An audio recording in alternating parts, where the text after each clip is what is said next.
Si tu écoutes, si ton fils il écoute des chansons, c'est des femmes qui chantent. On n'a pas le droit d'écouter la voix d'une femme, seulement si tu connais pas le visage de la femme et que tu l'entends chanter. Selon le Rav va dire, c'est moutard, c'est permis, si tu connais pas la femme. Parce que tout le lien de la femme, c'est que sa voix, elle chauffe l'homme. Comme ça que c'est expliqué. Donc si tu connais pas, tu peux pas être chauffé. Donc par rapport à la personne elle-même. Voilà, encore une fois, c'est Dvarim, ce sont des choses. Boker Tov, on est, Bezrat Hashem jeudi, tout Bishvat, le 15 du mois de Shvat qui mouvan, puisque nous y sommes tous. Et le 16 janvier, Bezrat Hashem, j'aimerais dédier ce shiur, puisque je viens d'apprendre la nouvelle pour la famille Sultan, pour leur papa qui nous a quittés, que Kadosh Baruch Hu, Bezrat Hashem, Yalet Nishmato Ma'ala Ma'ala, mes condoléances Guy, Eric et toute la famille, Bezrat Hashem. Mais ne vous inquiétez pas, il y a Triat Amitim, Bezrat Hashem, que ce shiur lui soit dédié. La Halot est un Neshama. Comme on le sait, l'étude de la Torah, c'est l'ascenseur des Neshamot. C'est monter la Neshama très très haut. Bezrat Hashem. Donc sans plus tarder, on commence notre Delachot. Aujourd'hui, on va étudier Parashat Yitro. On rentre un peu plus dans cette petite paracha. Elle n'est pas très longue, mais elle est très importante, bien sûr, pour plusieurs raisons, comme on le verra plus tard. Vous en avez, je sais pas, ça on l'avait fait hier. Donc nos deux halachot rapidement et on y va.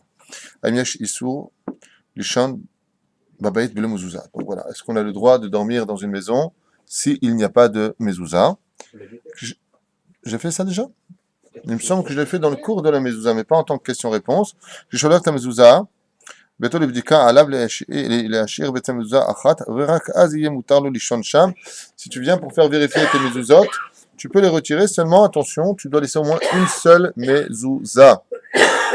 Shen nishan babayit bli mezouza verak bishat atrak yesh lakel, sauf dans un cas de force majeure, on pourra dormir dans un cas précis sans mezouza. Aval, quoi qu'il advienne, si tu as pris la décision intelligente de faire vérifier au moins une fois tous les 3 ans ou une fois tous les ans, pendant le mois de Elul en général, c'est la période où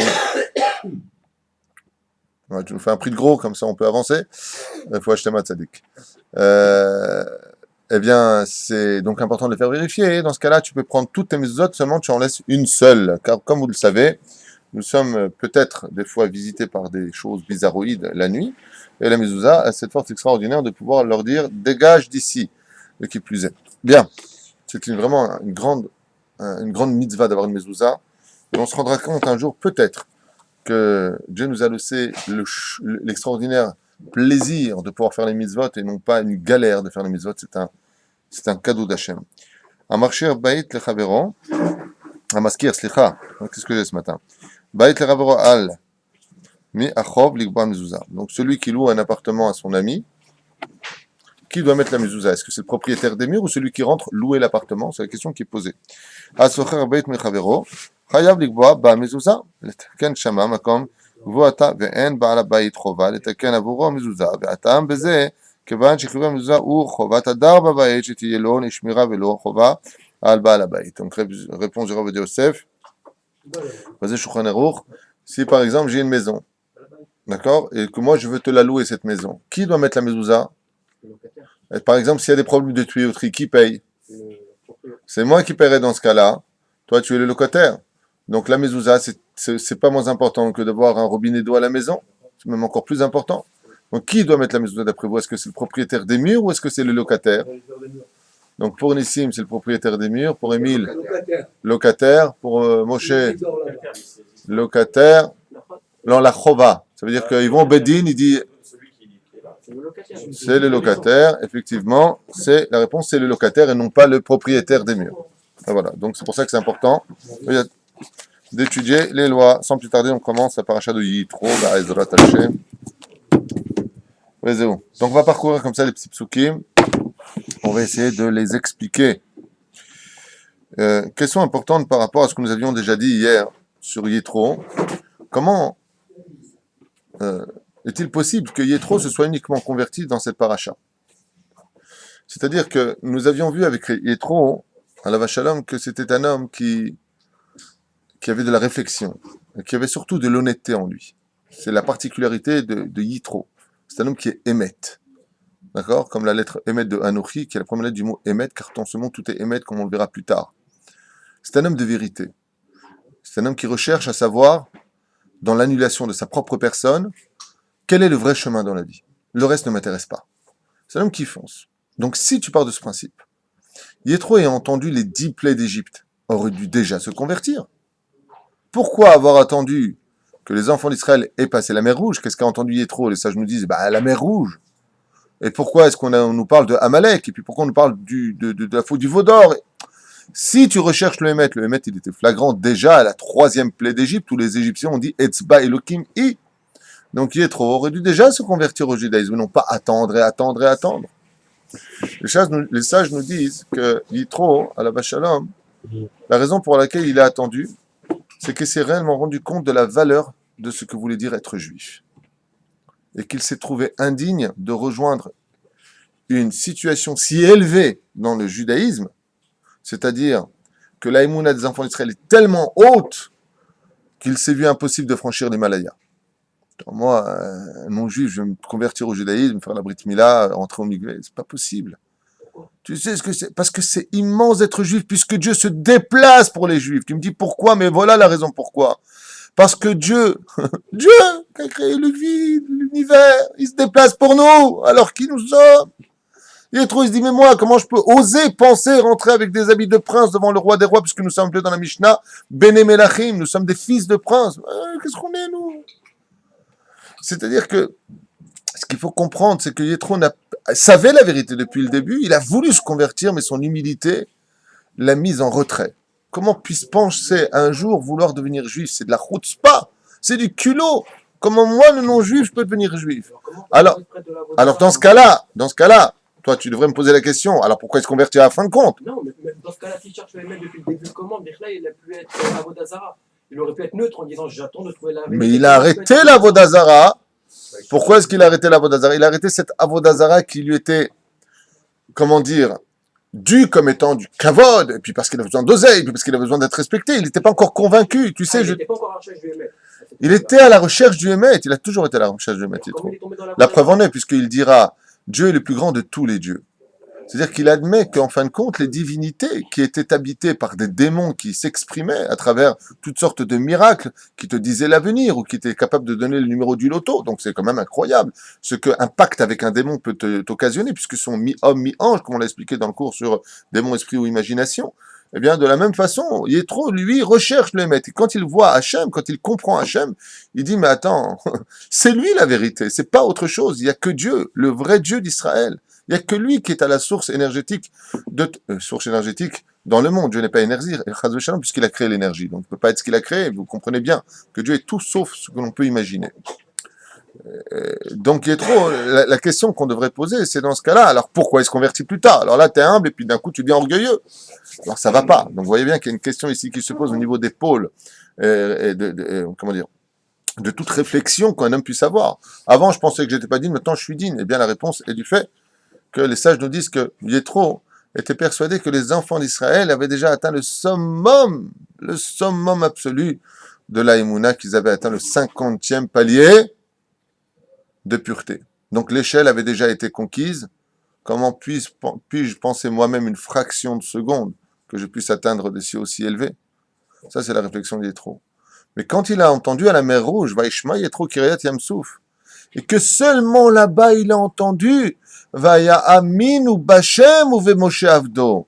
Ils ont enfin cru en Dieu et en Moshe. Il a dit j'ai entendu Kiryat Yamsouf, pas Kavana, la mer qui s'est ouverte. J'ai entendu que les enfants d'Israël, ils trilou les Ha'amin. Ils ont commencé seulement à monter le premier barreau de la Emouna, ou le 10e barreau de la Emouna. Ça, par contre, pour moi, c'est rattrapable. Donc, je peux vite venir au Har Sinaï. Et d'où est-ce qu'on voit que les enfants d'Israël ont enfin atteint le summum de la Emouna, soit le 49e palier, ou le 50e, donc le dernier palier qui sera le jour de Shavuot, donc le don de la Torah, où là, Yétro apparaît, c'est que le verset nous dira plus tard, noir sur blanc, et regardez bien comme cela est marqué, si je le trouve, comme d'habitude, quand je cherche un truc, il disparaît, et quand j'ai pas besoin, il apparaît, comme tout le monde. Ine anochi ba elecha ba'et anan, ba'avur ishma ha'am, afin que le peuple d'Israël écoute, amecha gam becha ya'aminu le'olam. Et maintenant, toi, ils croiront pour toujours. Donc, comment tu peux me dire ici, ya'aminu le'olam, alors qu'on a lu, donc ils croiront en lui pour toujours. On parle de qui maintenant? De Moshe Rabbeinu. Il y en a qui disent qu'on parle d'Hachem, il y en a qui disent qu'on parle de Moshe, l'homme échané. Il y a plusieurs parshanim sur cela. Eh bien, donc la Emouna, juste avant le don de la Torah, elle réapparaît ici. Maintenant, afin qu'ils croient, qu'ils adhèrent. Donc Yétro, il dit, attends. Moi, si je suis pas venu me convertir, c'est parce que je savais que les enfants d'Israël, c'était quelque chose d'une telle dimension, un tel mérite d'être juif que, franchement, est-ce que j'ai mes chances, moi, là-dedans? Mais maintenant que j'ai compris que les enfants d'Israël, dans leur ascension vers le Har Sinaï, ne font que commencer à compter jour 1, jour 2, ce que nous faisons pendant la période du Homer. Vous comprenez ce qu'on est en train de dire? Donc, on voit ici la Kedusha des enfants d'Israël. Je vais vous donner une explication encore plus forte que celle-ci. Donc ça, c'est la première chose. Il a entendu que nous sommes sortis du pays d'Égypte. Donc, quand on lit la Torah, si vous regardez bien, la Torah, elle nous dit, bizarrement, alors que nous, on a écrit des commentaires à côté, alors que la Torah nous dit, qu'est-ce qu'a entendu Yétro, ceci étant dit, je vous rappelle. Qu'est-ce qu'on viendrait chercher des commentaires, alors que Dieu lui-même nous dit, qu'est-ce qu'a entendu Yétro? Regardez bien. Vaishma Yitro Chohen Midian, Chotel Moshe et kol asher asa Elokim le Moshe l'Israël amo, ki otzi Hashem el ben Israël mi Mitzrayim. Ici, dans la Torah, sans Rashi, sans personne, on nous dit ce que Yétro a entendu.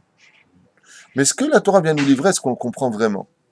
On nous dit que Yétro est sorti d'Égypte, il est sorti des 70 nations pour entrer au sein du peuple d'Israël, parce qu'il a entendu tous les prodiges et les miracles que Dieu a fait, en d'autres termes, pour les enfants d'Israël, et qu'il les ait fait sortir du pays d'Égypte. Jusque-là, ça va. On est bien, tous d'accord. Très bien. Mais on a un gros problème avec ça. Si on devait être un peu sérieux, on a un très gros problème. Et lequel?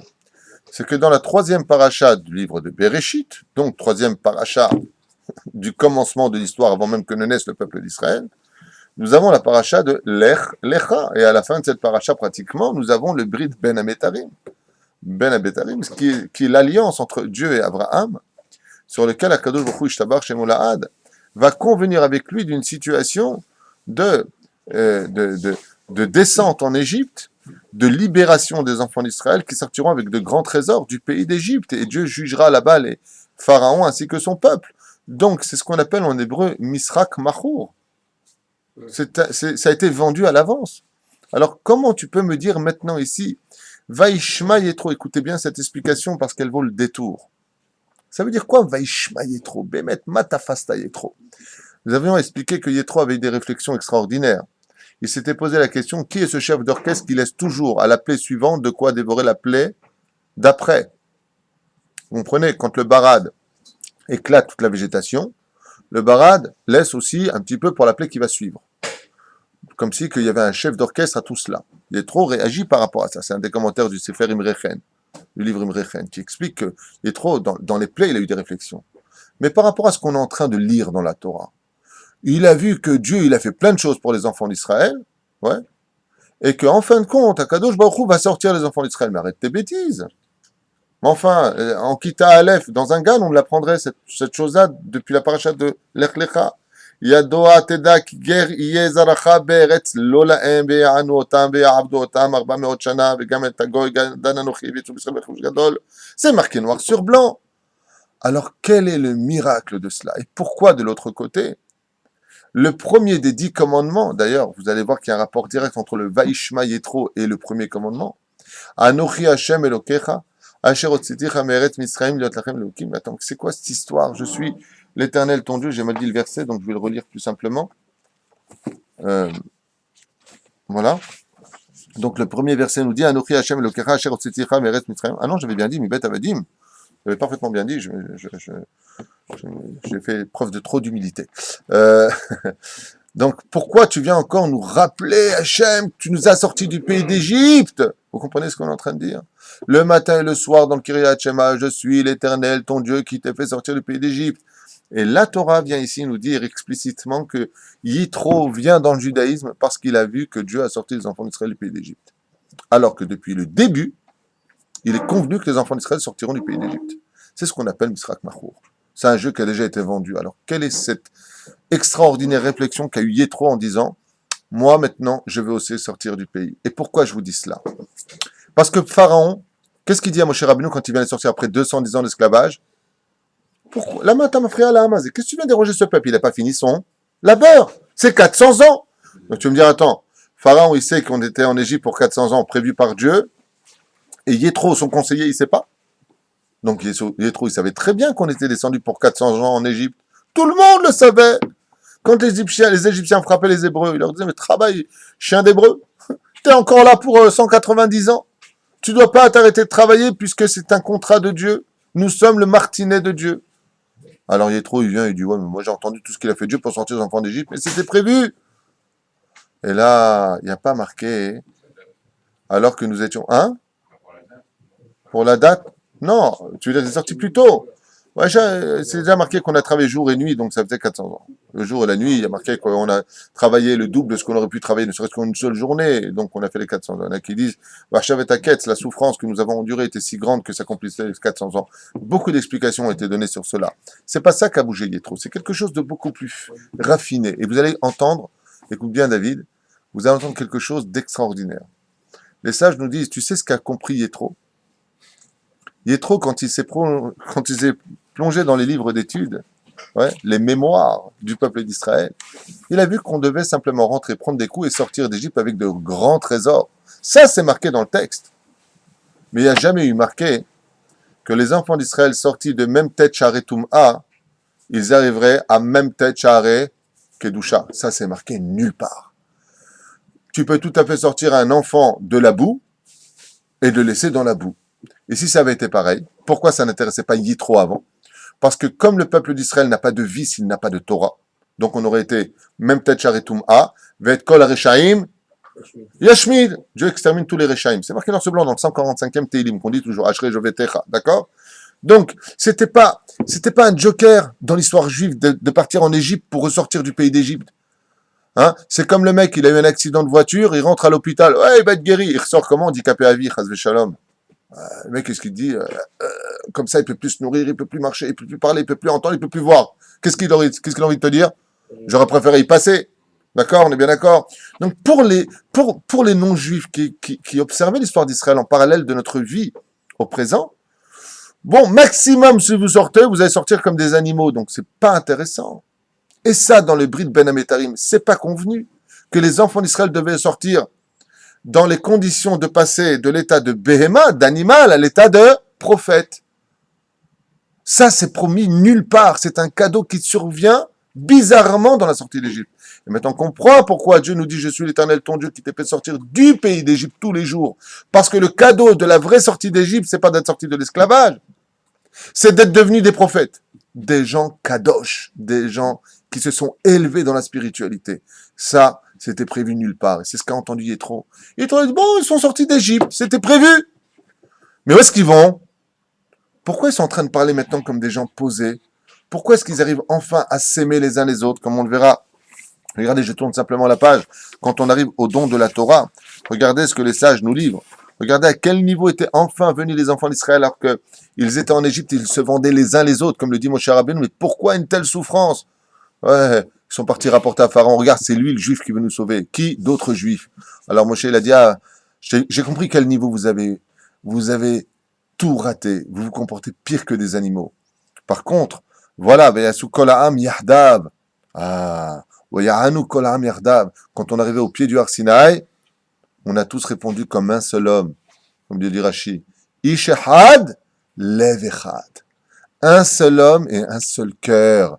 Tout comme un homme intelligent ne se donnerait pas un coup de marteau dans le petit doigt. Autant, c'est un membre, le doigt, de par lui-même. Si je le coupe, c'est son membre. Mais si je le tape, je vais avoir mal. On a atteint le niveau de « si toi, le juif que je ne connais pas, tu as mal, sache que moi aussi j'ai mal ». Et ça, c'est marqué ici. « Kulam belev echad be'ardut achat ». Aleph, disent les sages. « Belokin a » sans plus aucune jalousie. « Lelosin a » plus aucune haine. « Lelogdolot » sans aucun niveau de « moi je suis le président, toi t'es un bidon ». On était tous humbles, tous au même niveau. Et ça, par contre, ce travail de morale que nous avons travaillé sur nous pour devenir des gens normaux, pour s'élever à l'état de moraliste, pour s'élever à l'état de kadosh, c'est prévu nulle part dans la Torah. Et c'est pour ça que le premier des 10 commandements, où Yéthro va courir pour le prendre, c'est que en réalité, se cacher dans les trésors de tous les trésors de la sortie d'Égypte, au-delà de toutes les plaies, un miracle plus grand que toute l'histoire juive, celle d'être capable de passer dans les mondes minéral à végétal, végétal à animal, d'animal à homme. On le voit dans la nourriture, quand on l'élève. mais d'être capable de passer de homme à prophète, de rentrer en connexion directe avec Akadosh Baruch Hu, ça, c'était promis nulle part. Dieu n'a jamais dit tes enfants deviendront tous des grands prophètes. C'est marqué nulle part. Et la seule fois où on le verra, c'est dans cette période où à la sortie d'Égypte, tous deviennent des prophètes. Et là, Yétro a entendu la sortie d'Égypte. Il dit hop, hop, hop, hop, hop, hop. Dans les mémoires juives, j'ai compris que bon, Dieu il est toujours avec les juifs. Mais ça veut dire quoi être avec les juifs? C'est en d'autres termes, il peut rentrer en connexion avec eux à Pessah, à Shavuot, à Sukkot. Ça, c'est donné à personne. Et c'est pour ça qu'il est trop court pour prendre cette fameuse sortie d'Égypte dans les mains. Pas la sortie physique ou voire géographique, mais la sortie spirituelle d'un peuple qui va s'élever jusqu'au Har Sinaï. Cette fête, nous la commémorons tout le temps, le lendemain de Pessah. Quand nous commémorons donc le premier soir du Seder de Pessah, nous commençons nous-mêmes à compter jour 1, jour 2, jour 3, Sfirat à Omer, jusqu'à arriver au 50e palier. C'est pour ça qu'est venu Yétro. C'est pour la Sfirat à Omer. Comment c'est possible de devenir demain ce que je n'avais jamais été la veille? Ça, c'est pas possible. Quand t'as un curé, il est curé. Quand t'as un imam, il est imam. Quand t'as un bouddhiste, il est bouddhiste. Mais dans le judaïsme, tu peux passer de l'état de Rav à l'état de Chacham, de Roi HaKodesh, ou alors de Navi. Et si vraiment t'es en bas, de Navé. Hein. Yitro est devenu Navi. Yitro est devenu Navi. Il n'est pas cité parmi les Nevi'im, mais on peut dire qu'il a atteint le niveau de Roi HaKodesh, oui. Et à quel moment on fait que Dieu s'est dévoilé à Yitro? Je ne sais pas quand Dieu s'est dévoilé à Yitro. Pour ta question, quand Dieu s'est dévoilé à Yitro, je ne sais pas. Ce que je sais, c'est que c'est plutôt Yitro qui a dévoilé Dieu. Comment ça? C'est Yitro qui a Ah, compris qui a...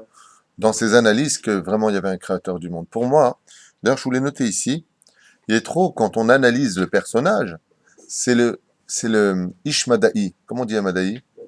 Scientifique. C'est un scientifique. Quand il vient et qu'on étudie un petit peu la biographie de Yitro, c'est un homme qui recherche par des moyens ou physiques, ou mathématiques, ou même métaphysiques, quoi qu'il advienne, il est dans la preuve. Et Yitro, c'est le représentant du premier homme de science qui dit Rabotai, c'est les Juifs qui tiennent la vérité. Et il n'a pas honte de venir le montrer aux nations du monde. Car il n'y a pas de controverse et il n'y a absolument pas du tout d'ambiguïté entre le monde de la science et le monde de la Torah. Les scientifiques ne font rien d'autre que de nous suivre en parallèle par leurs études, en se trompant et en se cassant constamment la figure, mais ils finissent tout le temps par nous rejoindre. Donc c'est aussi un couloir qui mène à la vérité, car Dieu est dans la nature des choses. Dieu est aussi dans le rationnel. Yétro, c'est celui qui comprend que Bémet, il y a au-dessus du rationnel quelque chose d'irrationnel qu'on appelle le monde imaginaire. Dans le monde des sciences, ça s'appelle comme ça. Top, on va fermer cette parenthèse parce qu'on ne fait pas un cours sur comment Yétro a fait Tchouva, mais juste pour comprendre de façon plus profonde et beaucoup plus intéressante ce qu'aurait entendu cet homme que n'auraient pas entendu les autres. D'abord et avant tout, soit un homme de vérité. On compte à Yitro 7 noms, et on en compte 10 pour Moshe Rabbeinu Alav Shalom. Donc les noms de Yitro, je vous demande de les écouter. Reuel, Yeter, Yitro, Chovev, Chaver, ou Chever, si vous préférez, Kini, Poutiel. Vous avez entendu? Poutiel, c'est son nom. Ça te plaît pas, tu veux que j'enlève? Si tu veux chez moi. Moshe, lui, par contre, il s'appelle donc Moshe. Yered, Chever. Yekutiel, Avigdor, Avizachor, Aviz Noach, Tuvia, Netanel, Ben Levi. C'est son nom. Quel est le nom qu'ils ont en rapport l'un et l'autre? Chever. On a trouvé que chez Moshe Rabbeinu, dans ces 10 noms, il y en a un qui s'appelle Chever. On a trouvé chez Yitro que dans ces 7 noms, il y en a un qui est Chever aussi. C'est-à-dire que Moshe Rabbeinu Alav Shalom et Yitro ont une complicité. Laquelle? C'est que Yitro demande à Moshe Rabbeinu Alav Shalom de devenir son Rav. Hever le ithaber en hébreu veut dire se lier à un Rav. La réussite de Yitro consiste essentiellement dans le fait que dans sa teshuva, il ait eu un Rav dans sa vie. Comme on le verra dans d'autres parachiotes, il y a marqué Elokei Za'av et Elokei Kesef lo ta'aselach. Tu ne te feras pas ni de Dieu d'or, ni de Dieu d'argent. C'est ridicule de dire une chose pareille quelque part si tu ne comprends pas le sens. Pourquoi? Parce que si tu me les définis, le Dieu d'or et le Dieu d'argent, c'est que je peux avoir un Dieu de pierre ou un Dieu de bois. Ça peut être compris comme ça. puisque tu es en train de me dire, tu n'auras pas d'autre Dieu en matériel. Là, c'est clair, tu m'as compris tout le monde. Mais si tu viens et que tu me dis pas d'or et pas d'argent, bah alors le reste, je peux. Chas shalom. On aurait pu le comprendre comme ça. Mais qu'est-ce que la Torah vient nous enseigner? La Torah vient nous enseigner ce qui se passerait dans la vie d'un juif qui veut faire teshuva ou d'un non-juif qui voudrait devenir juif s'il n'avait pas de Rav pour le suivre. Si vous regardez bien le mot kesef et zahav, zahav et kesef, ce sont des lettres qui montent ou qui descendent. Comment tu écris kesef en hébreu? Kaf, samer, P. Kaf, c'est en bas. Dans les dizaines, tu montes à samer. Et ensuite, tu montes à P.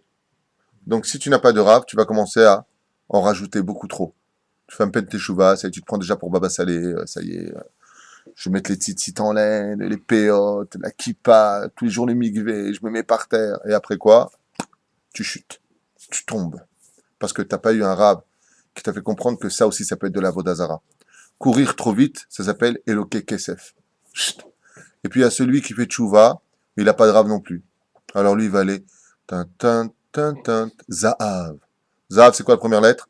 Zaïn. Ensuite, He, en dessous. Ensuite, Bet, en dessous. Celui va à reculons. Kesef, c'est pas Kavana, pas d'or et pas d'argent. Mais ça veut dire simplement, ne va pas comme ces gens qui vont trop vite et qui se cassent la figure après 2 ans, ils ont tout jeté. Exactement. Ni comme ces gens qui vont tellement doucement que 20 ans, 30 ans plus tard, avec leur teshuva, ils ont toujours pas évolué, les mecs. D'accord? Et Yétro, il a un nom. Chaver, ou Yada Leitraber el Moshe Rabbeinu. Il est venu dans le sens le plus profond, c'est d'avoir un Rav, d'être proche de lui et de demander à son Rav, est-ce que je peux évoluer de telle ou telle façon pour ne pas tomber dans une espèce dite d'Avodazara. Je vous donne un exemple complet du Yetzer Hara. Un très bel exemple. Je connais une personne qui est venue me voir en me disant, voilà, moi je vais étudier la nuit, je vais étudier la nuit. Je lui dis, ouais, bah alors étudie la nuit. Mais qu'à une condition, laquelle, que ce ne soit pas aux dépens d'une autre mitzvah. Pas comme l'étude de la nuit. Je dis, Nachon, le Zohar écrit sur ça des tonnes de feuilles. C'est-à-dire. J'ai rencontré un mois plus tard et je lui ai dit, alors le matin, comment? Oh, je suis trop fatigué, je me lève à 10 heures. Ah, jusqu'à 4 heures, moi j'ai besoin de dormir 8 heures. Je lui dis, Racha. Ata Racha. Toutes tes mitzvot, c'est de la sitra hara. Ça s'appelle Eloke Zahav, Eloke Kesef. Qui t'a permis de faire une chose pareille? Au lieu d'étudier telle et telle heure, alors dans ce cas-là, tu étudies un peu moins pour te lever, prier au maximum 6-7 heures avec le tzibour, ou alors 8 heures, dans le pire des cas, le pire. C'était un gros fainéant. Mais pas plus tard. Pas plus tard. Ah mais j'étudie la Torah la nuit. Ben oui, ben, t'as qu'à étudier moins la nuit et te lever le matin. Ça s'appelle celui qui va faire Eloke Kesef. Je cours, je fais n'importe quoi. Je cours, je fais n'importe quoi. Je choisis dans mon supermarché ce qui m'intéresse. Oui, faire attention. Il faut avoir un rave pour cela.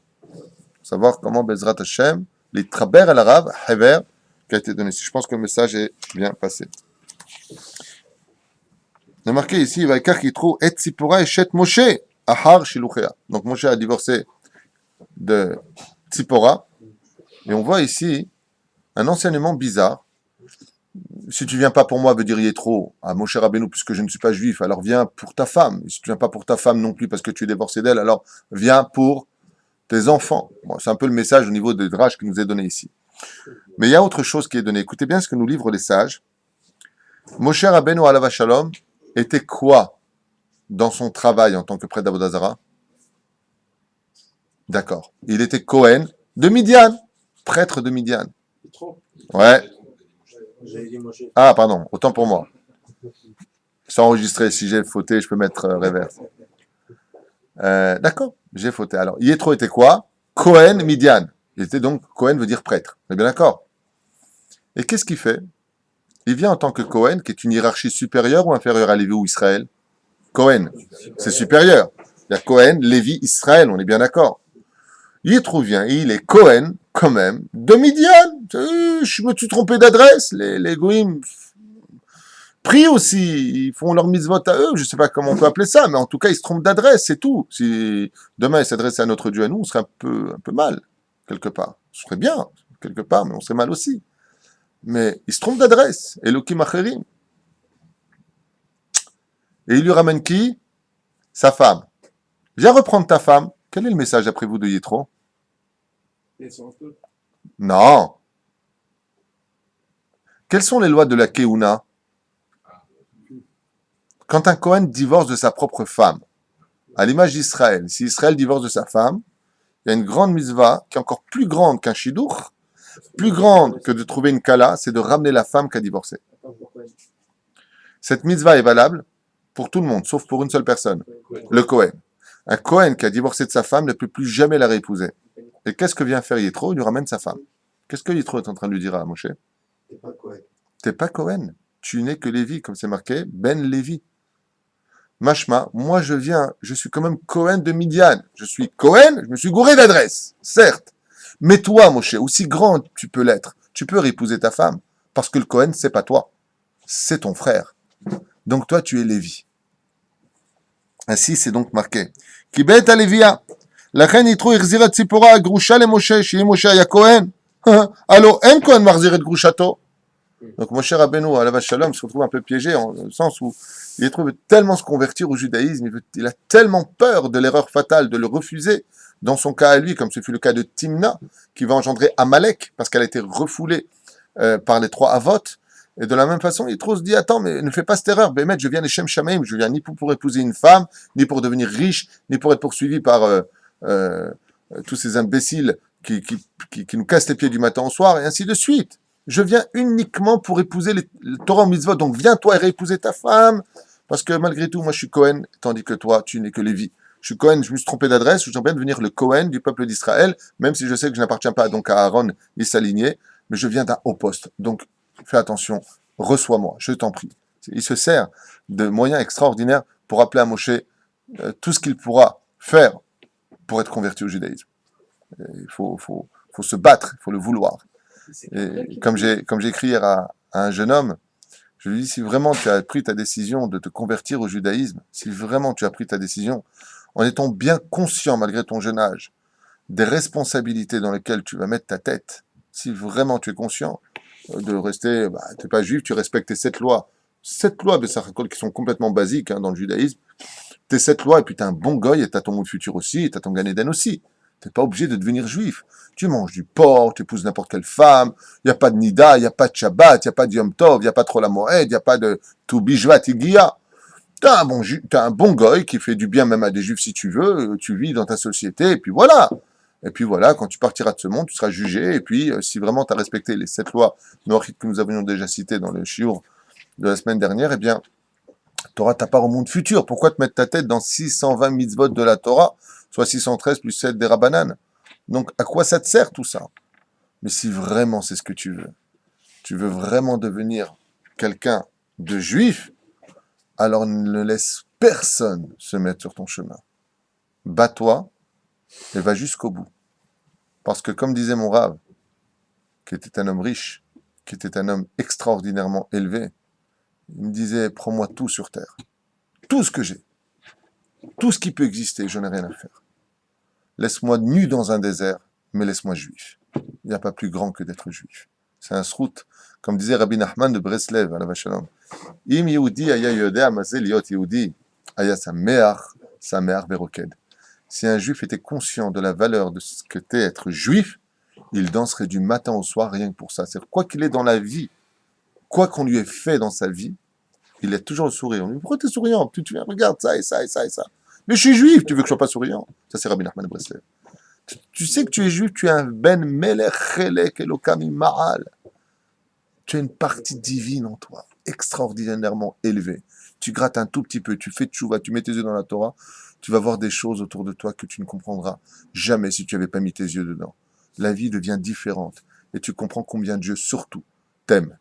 Quand tu n'es pas dans la Torah, tu penses que Dieu t'a laissé tomber. Quand tu es dans la Torah, vraiment dans la Torah, alors tu comprends. Vous le dites vous-même, combien Kadosh Baruch Hu Behemet il t'aime.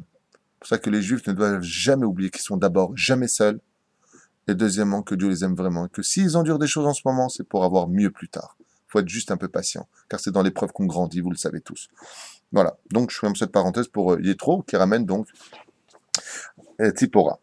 השם שם האחד גרשום ושם השני אליעזר, והרי לפי סדר העניין היה צריך לקרוא לבנו ראשון אליעזר.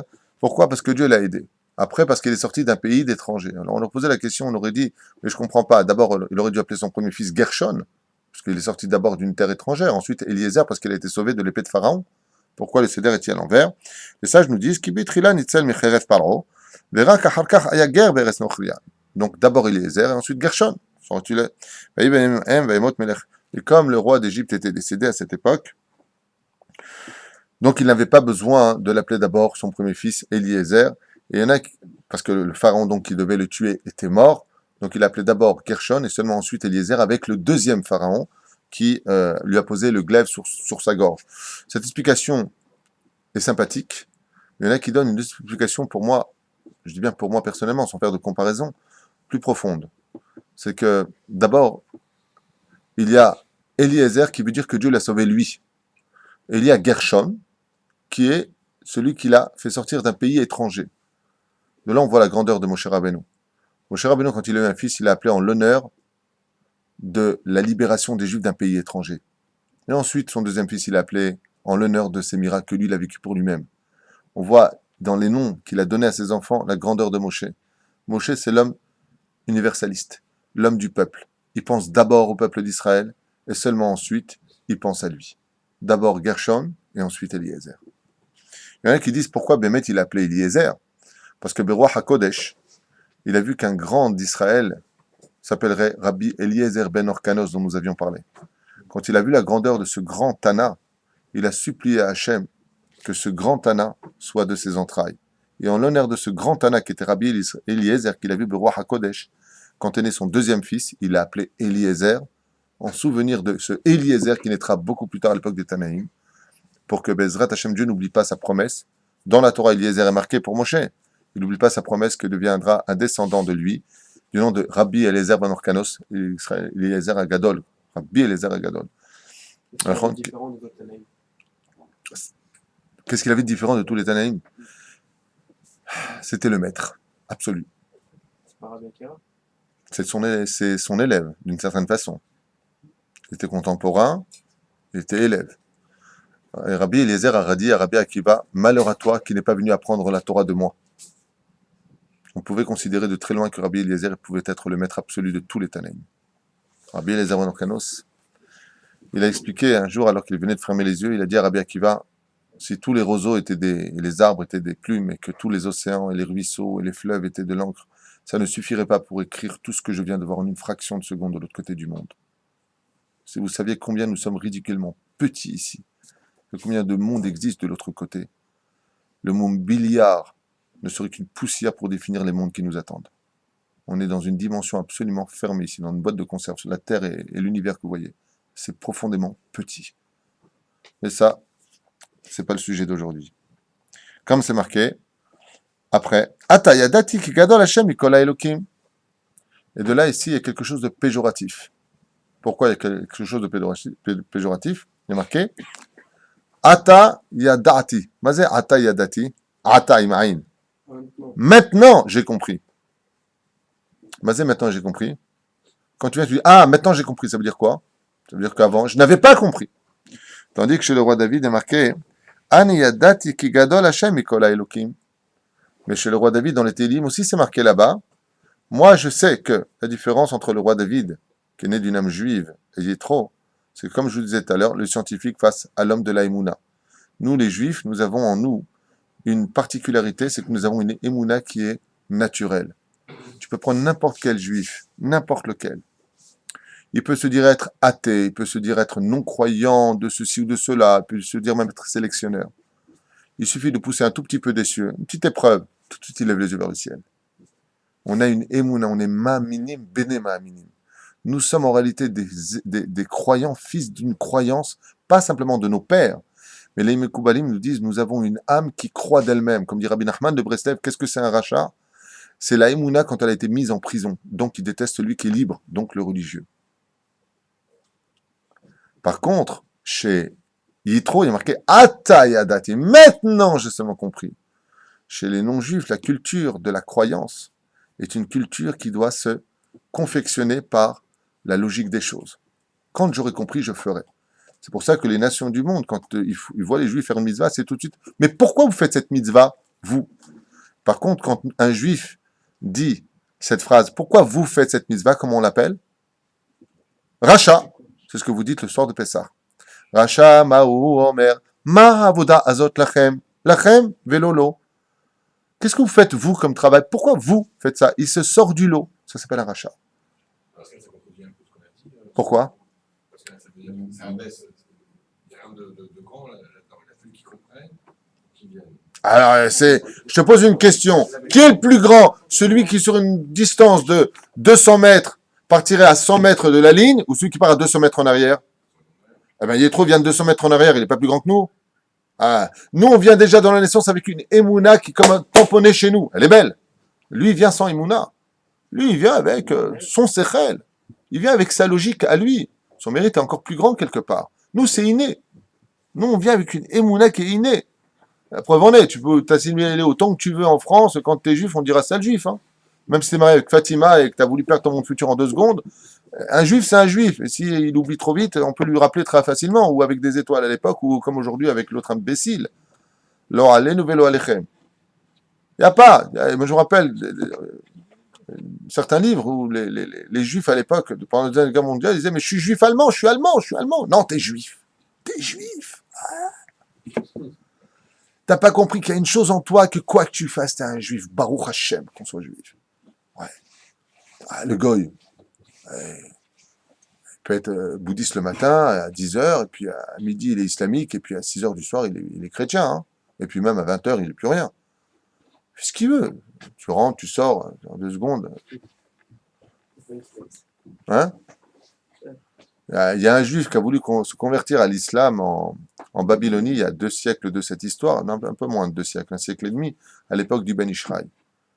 Et comme il voulait absolument épouser plein de femmes et qu'il voulait pas de la nida, pas de la cacheroute et tout ça, il a voulu devenir donc monothéiste, donc islamiste. Il est parti voir le moufti de Babylonie et il lui a dit je veux devenir musulman. Le moufti lui a dit mais non, t'es juif toi. Non, je suis juif. Mais non, mais tu vas revenir tôt ou tard à ta source. T'es juif. Nous fais pas perdre de temps, dégage, il lui a dit. Ah, juif, t'es Allah Akbar, mais c'est dans ton sang. Quand on est juif, c'est tout. Avec le temps, il suffit que Dieu te mette une gifle pour que tu demandes pardon et que tu reviennes à ta source. Donc il lui a dit non. Alors il lui a dit à la fin, vous voulez la fin de l'histoire? Vous voulez la fin de cette histoire? Bon, je vous la fais à toute vitesse. Alors il lui a dit, regarde, comme il insistait énormément, le moufti, il lui a dit, regarde, si tu m'apportes une lettre de ton rave, comme quoi que lui dit, après avoir tout essayé, tu veux absolument pas laisser tomber, alors je te convertirai. Si ton propre rave se décourage de toi, c'est que vraiment, alors tu le sauras peut-être que tu as perdu ton âme juive, on ne sait jamais. Après 4 mois d'insistance près de son rave il lui a envoyé une lettre, vas-y, va au Guinam, clact, on ne peut plus de tes histoires. Donc il était super content, il arrive là-bas, et avant de rentrer dans le quartier musulman, en Babylonie, avant de rentrer donc dans le quartier là-bas, il rencontre son copain. Il dit, ah, où tu vas dans le quartier musulman? Qu'est-ce que tu fais? Ah, je vais me convertir et tout, je vais m'éclater avec les gonzesses et tout. Tout le monde va avoir peur de moi, puisque... tu vois, il lui dit, ah ouais, tes parents, qu'est-ce qu'ils en pensent? Mes parents sont comme des fous, ils veulent plus de moi et tout ça. Ouais, donc tu mangeras plus le couscous du vendredi soir de ta mère. Ça arrêtait net. J'ai pensé à tout sauf à ça. C'est pas une blague, hein. Il a dit, waouh, le couscous de ma mère, il n'y a pas comme celui-là. Couscous boulette et tout. Il a dit, attends, je vais réfléchir. Bah, sauf, ni le Rav a réussi à le convaincre, ni la peur d'aller au Guéhinam, ni la peur de quoi que ce soit sur terre. Une seule chose, la tradition juive. C'est ce qui l'a sauvé. À table, le repas, avec nos salades à nous, notre façon de faire à nous, notre épice du Shabbat. Donc pour ça, comme c'est dit le Ben Ishraï, il est revenu à la table du Shabbat parce qu'il y avait les épices du Shabbat dans le plat qui se trouvent nulle part ailleurs. Même si les Arabes savaient aussi faire le couscous, ils n'ont pas notre épice. L'épice du Shabbat. Bien. Et là,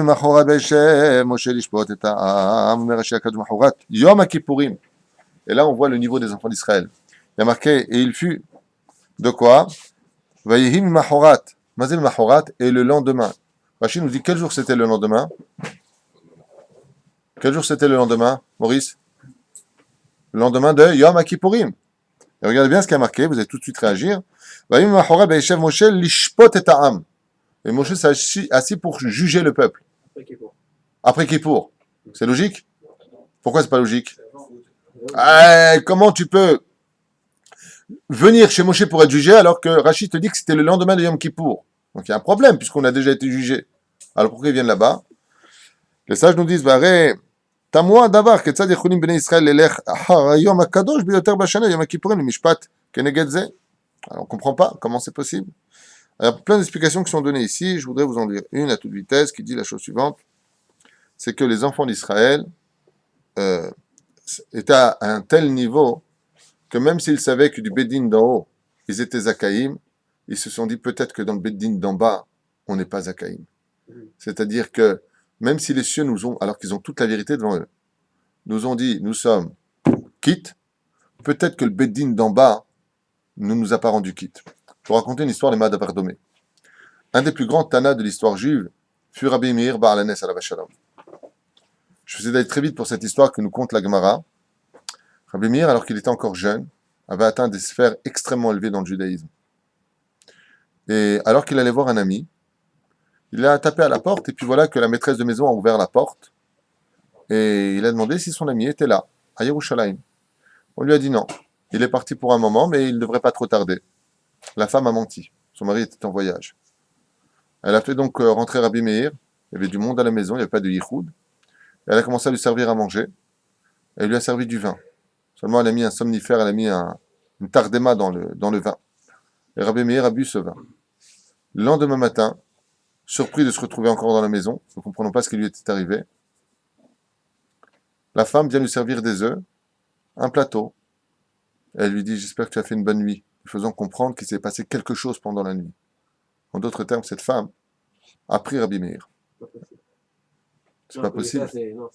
Elle l'a pris, que tu le veuilles ou pas. C'est comme ça que c'est expliqué. Elle a fait fauter Rabbi Meir. Rabbi Meir, quand il a compris les choses, s'est levé dans une grande colère et a quitté immédiatement la maison. Et il s'est mis à pleurer et à jeûner et à vagabonder d'une rue à une rue. La première chose qu'il a fait, c'est partir au Beddin. Il a expliqué sa situation et les 3 Dayanim du Beddin lui ont répondu qu'il était totalement innocent. C'est un coup monté dans lequel il est tombé. Il est Zakai. Il n'y a rien à faire. En plus, il a déjà jeûné. Il dit non, c'est pas possible. Même si je suis innocent, si Dieu a laissé faire un tel péché sur moi, c'est que j'ai quelque chose de responsable dans l'histoire. Le Beddin lui a dit non, on ne peut rien faire. Alors il est parti à Tzipori, dans un autre Beddin, il a expliqué son histoire. Pareil, il est remonté à Yerushalayim dans le Beddin suprême, pareil. Alors qu'est-ce qu'il a fait Rabbi Meir? Il est parti dans la forêt. Et là-bas, il est parti où? Là où il y avait des lions, et là où il y avait des tigres, des ours, des loups, des animaux nuisibles, des serpents. Et comme on le sait, les animaux ne peuvent faire de mal à un homme que quand il a une faute sur lui. Rabbi Meir, alav shalom, est parti s'installer parmi les lions, les tigres, tout ce qui était félin, tout ce qui existait à cette époque en Israël.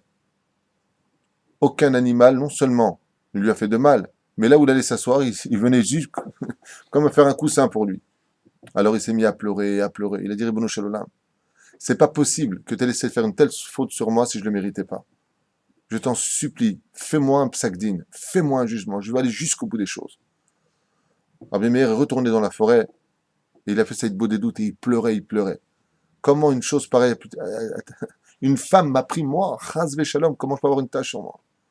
Et il a dit, je ne bougerai pas d'ici jusqu'à ce que vraiment, il n'y ait plus la moindre ambiguïté sur ma faute. Parce que même s'il n'y a pas de faute dans les cieux, à mes yeux, à moi, il y a peut-être encore une faute. À ce moment-là, un lion est venu lui a donné un coup de griffe dans la jambe. Et Rabbi Meir a boité jusqu'à la fin de sa vie avec son bâton, avec le sourire sur les lèvres. Ça veut dire que je vais aller au-delà de toute justice. Même si Yom Kippour est passé, les enfants d'Israël étaient comme Rabbi Meir. Ils sont partis voir Moshe Rabbeinu en lui disant, Moshe Rabbeinu, déçus, on est tous Zakaïm aujourd'hui. Mais toi, peut-être tu vas voir quelque chose que nous, on a oublié de dire dans notre vidouille. Peut-être qu'on a encore quelque chose à nous reprocher. Aide-nous, dirige-nous dans le Mishpat. Apprends-nous les lois de la Torah pour savoir si vraiment on est blanc-bleu vis-à-vis d'Hachem. Car c'est bon. Si tu vas à Yom Kippour et que tu ne connais pas le Shulchan Aruch, comment tu peux savoir réellement si tu as fauté ou pas? C'est ce qu'ils sont venus prendre chez lui.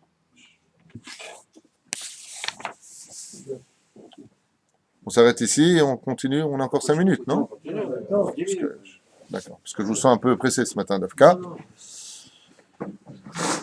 On voit aussi la grandeur de Yitro alav shalom dans sa façon de s'exprimer. Comme il le dit, Baruch Hashem. La première fois on voit un homme dire Baruch Hashem, et aussi Baruch lequel Elion, c'est Yitro. En quoi Yitro ici se distingue-t-il dans la paracha? Comme il dit, si je me retrouve le verset Be'ezrat Hashem, parce que ce que je vous dis c'est quand même pas mal de tête, pour ne pas chercher dans les livres Yoter Midaï. Il y a marqué comme ça.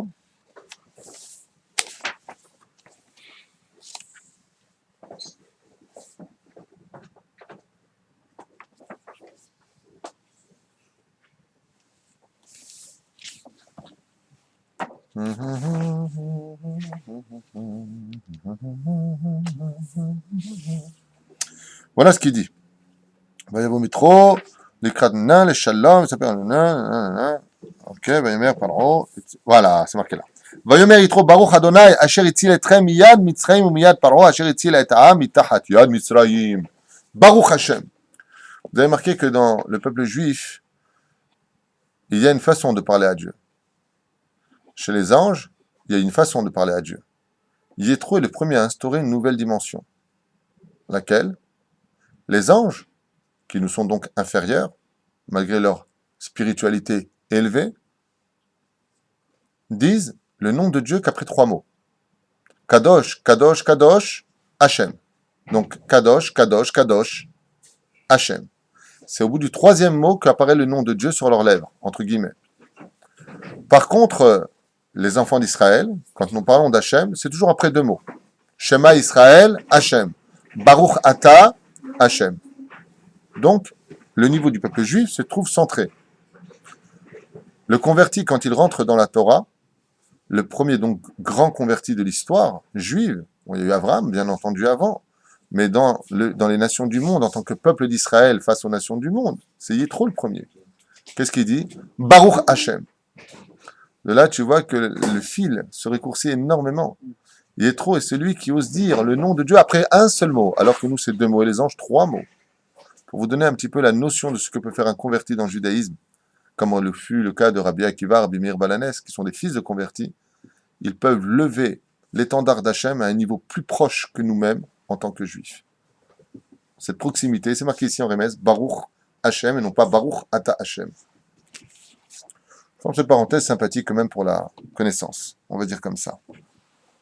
Et adavar akaché, yavinu el Moshe, et vechol adavar akaton, ishpotuem. Et là, on se pose la question vis-à-vis de l'hébreu. On a un problème. Si on va jouer à un jeu, vous connaissez ça, vous devez trouver un mot, mais j'ai pas le droit de prononcer ni un synonyme. Tabou. Le tabou, ouais. Si je dis katan, gadol, il a fait. Si je dis kal, facile, Caché. caché, dur. Donc, ce qui correspond à l'un correspond à l'autre. Regardez bien le verset. Et adavara caché, yavinu el Moshe, vous l'apporterez à Moshe. Vechol davara katan, ishpetuem. Ah, ça va pas. Si tu me dis caché, tu aurais dû me dire kal, facile. Ou si tu me dis katan, tu aurais dû me dire caché, gadol. Moi, je suis le grave jusque je joue. Adavara gadol yibu elecha. Pourquoi tu me dis gadol, caché? Oui, quoi ça? Parce que, chas v'shalom, chez les non-juifs, quand ils jugent, ils ont bet mishpat ha-shalom, bet mishpat ha-elyon, bet mishpat, ils ont plein de choses comme ça. Mais chez nous, c'est pas possible. Il n'y a pas de gadol et katan. Ça peut pas être comme ça. Il y a ce qui est difficile à juger, c'est-à-dire, est-ce que tu connais parfaitement les lois pour juger cette situation? C'est caché, c'est dur. Est-ce que tu as toute la connaissance de Choshen Mishpat pour juger cette situation? Et les choses qui sont simples à juger, alors que c'est pour les juges, voilà ce que cela veut dire. Mais quand tu as remarqué, si vous avez marqué les choses qui sont petites et les choses qui sont grandes, qu'est-ce que ça voulait dire? Bon, écoutez, combien vous a volé lui? 100 shekels, allez au Bet Mishpat, à la petite Bet Mishpat là-bas. 1 million de shekels, allez là-bas. Ça, c'est non-juif. Les petits trucs, ça c'est pour les petits juges, ça c'est pour les grands juges. Chez nous, celui qui vole 100 shekels, 1 shekel, c'est comme qu'il a volé 10 millions de shekels, 1 milliard de shekels. Un vol, c'est un vol. Comme c'est marqué d'ailleurs ici, il est dit noir sur blanc. Shekar d'un pruta, comme c'est marqué ici, Sheken din pruta kedin mea. Le Talmud nous dit, voler une pruta, c'est-à-dire la monnaie minimale dans ce monde, c'est comme si tu as volé 100. C'est-à-dire là où tu peux acheter beaucoup de choses avec. Mazé Michel, tu as volé quelque chose qui a de la valeur. Il n'y a pas de gadol katan. Mais pour rentrer dans la complexité des témoins, pour juger, si c'est un petit truc banal, n'importe qui va le juger. Donc en d'autres termes, c'est sur la réflexion du jugement que ça devient caché ou petit, mais non pas de gadol à katan. Et ça, c'est le conseil que viendra donner Yitro. Regardez dans quoi est rentré Yitro. Les conseils des nations du monde. Le problème que nous avons entre Yitro et les nations du monde, c'est que les nations du monde, comme les Américains, les Français, je ne veux même pas en parler, sont les gens les plus immoraux qui existent dans l'histoire. Ils font tout ce qu'ils nous reprochent en se voyant dans la face de ce que nous faisons dans la moralité des choses. Alors qu'aucun peuple n'aurait accepté de subir ce que nous subissons, de vivre ce que nous vivons. Attendez que l'islam lève la main sur la France, commence vraiment à frapper, nous verrons. D'un coup, l'armée agit, ce qu'ils ont reproché à la Syrie ou à l'Égypte. Nous verrons la morale des nations du monde, comment elle réagira. Nous savons, et nous connaissons l'hypocrisie du porc. Tu as peut-être le sabot fendu, mais tu n'es pas un ruminant. Tu es toujours en train de montrer aux autres la patte, ça veut dire quoi faire. Mais toi, tu es quoi? À part vendre les Juifs de France, qu'est-ce que tu es? Tu nous reproches d'avoir fait des choses, mais regarde ce que tu as fait de ta vie, toi. Et ça, c'est la force de Yétro. Yétro est celui qui donne le conseil, le bon conseil. Au Moshe Allah el Elohim, hein? Le peuple n'a pas suivi, il trouve le peuple Midian. Il n'y a aucun de Midian qui a suivi. Il y en a beaucoup qui ont suivi. Et les convertis qui n'ont pas pu joindre leur Sinaï seront les convertis de l'histoire des 6000 ans, comme on l'avait déjà expliqué sur les convertis. Beaucoup de gens sont venus même de l'autre côté du globe de la Terre, parce que toutes les eaux se sont ouvertes. Ils ont tous compris que le miracle de la mer Rouge, qui ensuite suivait des 50 jours qui donnaient le don de la Torah, tout le monde a voulu venir. Mais quand tu venais de l'autre côté, il n'y avait pas d'avion, et même s'il y avait un avion, c'était trop court. Donc, ces gens qui ont commencé le chemin de la conversion, et qui sont morts sur la route parce que les portes du Sinaï s'étaient fermées, eh bien, ont pleuré, et ces larmes les ont reconduits à se réincarner dans ce monde pour pouvoir se convertir au fur et à mesure des ans. Voilà.